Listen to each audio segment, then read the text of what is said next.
Alright, I want to see if my paint's cured. I'm using the paint card for this. Okay, you can see there's a lot of fine particulate dust in here that needs to be cleaned out, and it will be soon. It's dry to the touch, but it's not cured because I can still smell the paint. But it's dry to the touch. It means all these are dry to the touch because this is the last thing I painted, and I put it pretty heavily on there. What I'm doing now is I'm pulling these, and I'm going to put them in a storage bin. I'm going to put the car body first. Okay? The reason I'm putting it in storage bin is I don't want dust getting to this, and I don't want air getting to this. So by putting it in the storage bin, and yes, the frame of the car is already in here, it'll keep it out of the environment for the most part. No dust, no cat hair, no nothing. Because I still want to clear coat this, I still want to polish this, I still want to do a whole bunch of stuff with this. So, in she goes. I'll be back in a bit. Okay, these little wooden dinosaurs, I built them a long time ago. I just keep fixing them and fixing them and fixing them. This guy's getting some Gorilla Super Glue this time to fix him.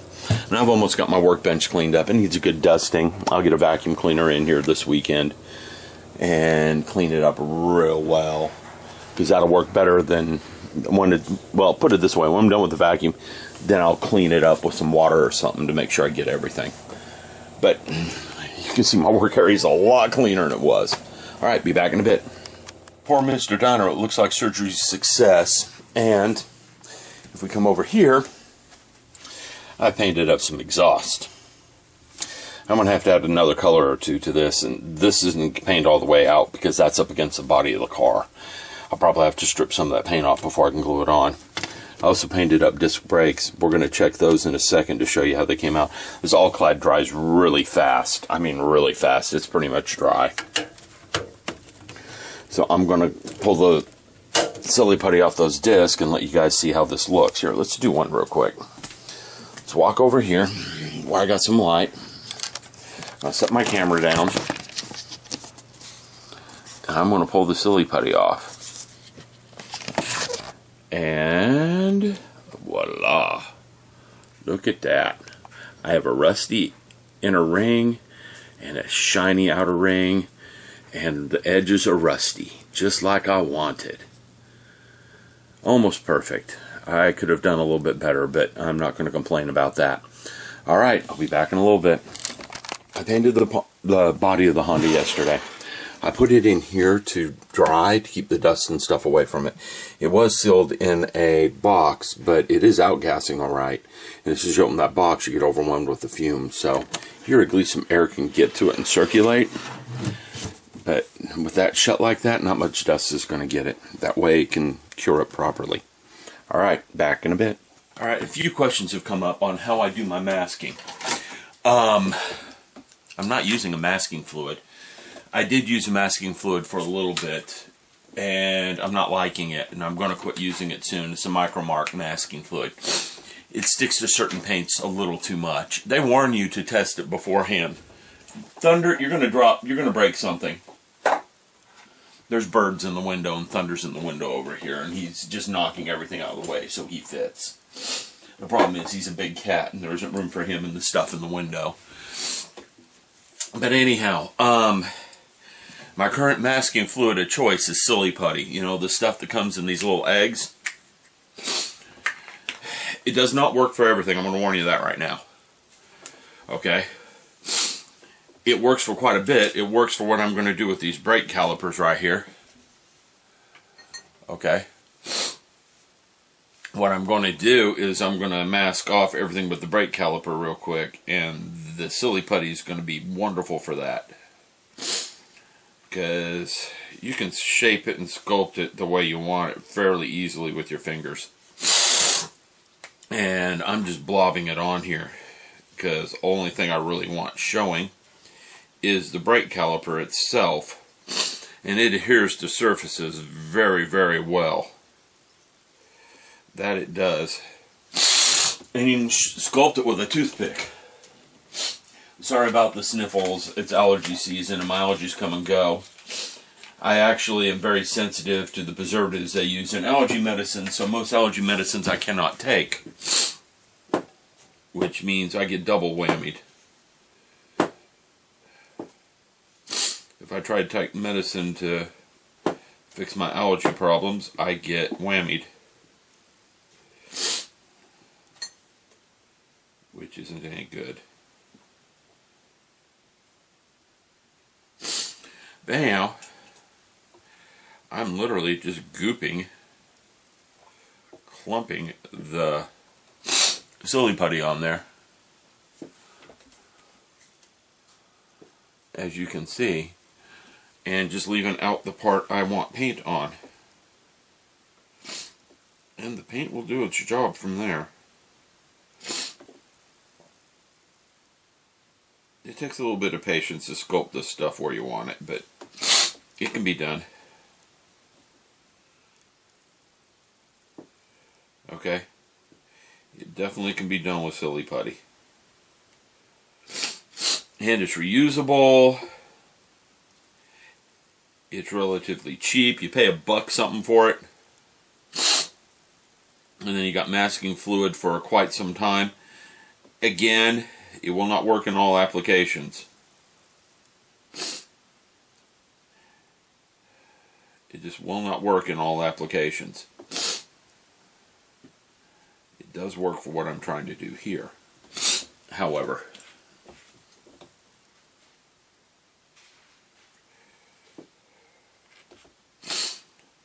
and I have one masked.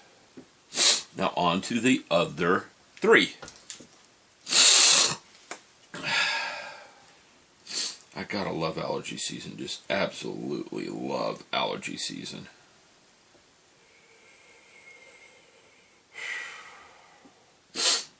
It'll clear up shortly. That's the fun part about this. This is a temporary sniffle.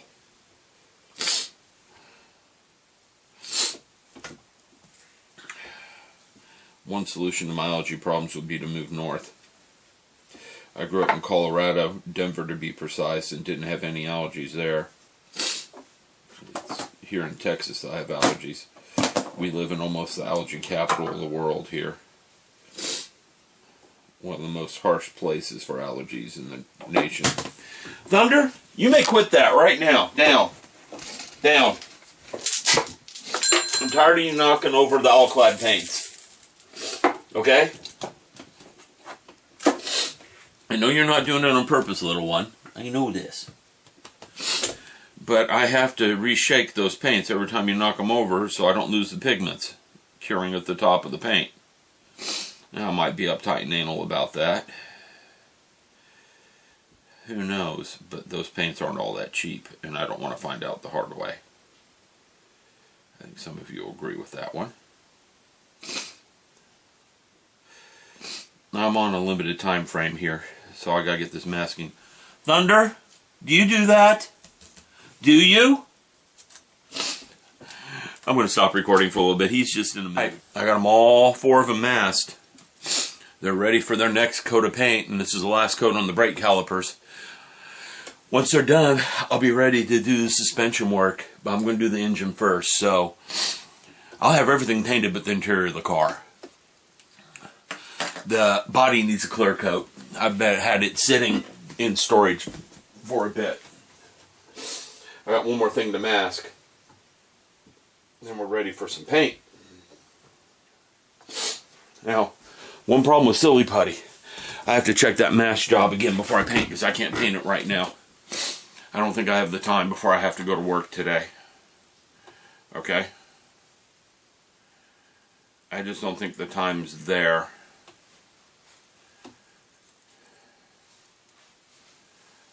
But that's the way life is it not? And what I mean by silly putty is once you get a coat of paint on it, it'll hold its shape really well. Without paint, it is a fluid. Silly putty is a strange substance because it behaves like a solid and it behaves like a fluid. I'm masking off the catalytic converter on the exhaust. Okay? Because it will slowly melt and deform itself in certain ways over time.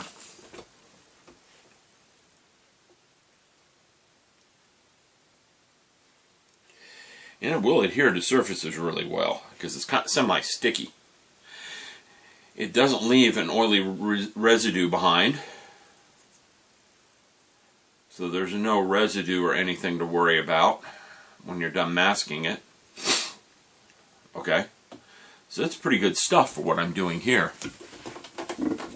You just don't want to use it on delicate parts or parts with a lot of recesses. Let me see what time it is. I may have to go. Yeah, I got a minute and a half left and I have to go. So that's as far as I'm going to get on this until I get home from work. Alright? Just wanted to show you guys, I'm using Silly Putty as my primary masking fluid right now. It works really well. Just don't use it on delicate parts or recessed parts because it wants to stay in the recesses. It clings in there. I had that problem on the Mercury 9. I had to redo some of the lighting. I had to dig holes out and tear out and put new windows in because I couldn't get the Silly Putty out of there. It's stuck.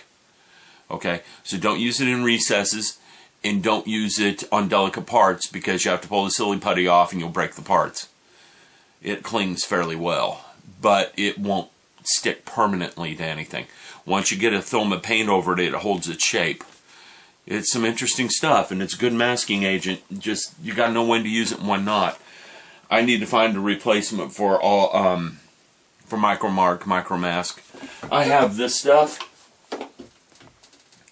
It works well, but it goops up brushes, and the lid's even slightly off on it. You get a solid chunk of rubber in the bottle pretty quick. So I quit using that stuff and went with Micro Mask. Yeah, see, here's one. That's a solid chunk of rubber right there. That's not going to go anywhere once it's opened. And it's a brand new bottle sealed up in there. No, it's fluid still. But anyhow, I haven't figured out how to clean this stuff up effectively yet. Once I figure that out, I'll probably start using it again. Because it's good. It's a good masking agent. It just, you can't clean it up off your brushes and stuff. And Micro Mask cleans up with water, so it's really good there. That alarm says I gotta go. Talk to you guys later. He's eating me? He is? Who's eating me? What are you pointing at? The beaver. There's a beaver up there? Yeah. And he's eating me? Are you sure about that? No. Okay, she's not sure about that.